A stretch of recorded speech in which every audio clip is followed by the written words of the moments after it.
So in this Realtor.ca tutorial video, I am going to be showing you guys how to edit building type, the building type feature or filter here on Realtor.ca. So once Realtor.ca is opened up, what I want you to do is to go to the bottom left, press on the search button.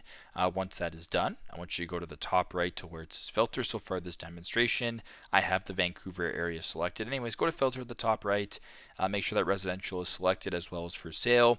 Then just scroll down to where it says property type right here, and then right below that it says building. Simply press on that. And what you can actually do here is change the type of building that you're looking for. So if you go to where it says building type and you press on any, you can change this to a house, a row, apartment, duplex, etc. So if you wanted to find, for example, duplex listings, you can press on duplex right here.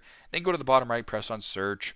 And what it's going to be doing now is refining your search for only the building type filter that you selected. So very simple, very straightforward. This is how to edit building type filter here on Realtor.ca. Thanks again for watching, and I hope this video helps.